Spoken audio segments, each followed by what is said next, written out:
So here's a little trick that's interesting. If you ever find yourself where you've got artwork that's just way bigger than your artboard and you start going zoom out and fit in window, well, fit in window really means fit the artboard in the window. So it doesn't pay attention at all to the fact that I have all this artwork.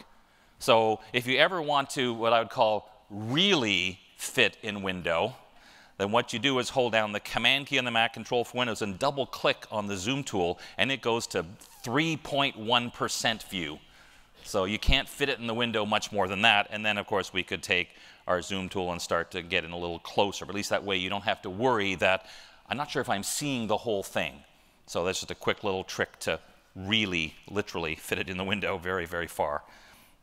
Another option, this one is really useful when you have very detailed artwork and you're spending a lot of time as you're creating zooming in and zooming back out, and then zooming into this area and then zooming back out. So if it's an ongoing project where you know I need to look at this view quite often, but I also need to go back to fit in window view, which in this case is quite a significant difference, then one of the things that we can do in Illustrator, which is really quite helpful, is you get to the view you want and then you save it as a view.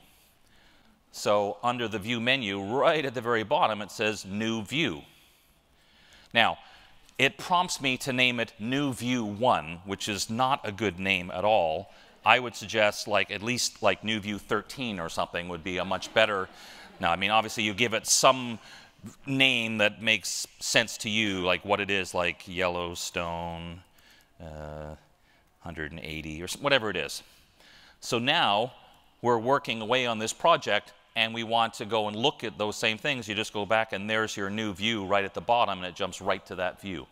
If you're one of those people that's old school Illustrator that still periodically goes to outline view for certain things, that could be part of the view you save. So one of the things I think is useful to do is to create two views of the same document.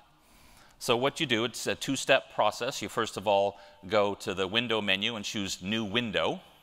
So this is not duplicating the document, it's making a second window of the same document. Then you go right back to the Window menu and choose Arrange Tile.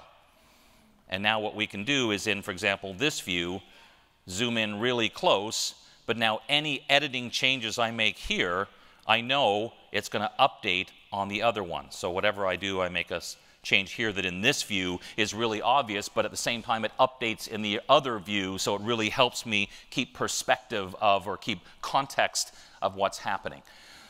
So this is a logo, and I would like to set myself up here so that every time I made a new document, I would be able to have access to this. I want to also mention that this function I'm going to show you can do a lot of things. It can be a custom page size, it can be, there's a whole list of things that include like guides and swatches, and so set up a document in Illustrator as if it's just an Illustrator document with whatever you want in it. For things like this, I would take this logo and drag it into, say, the Symbols panel and click OK, and now it's put in there.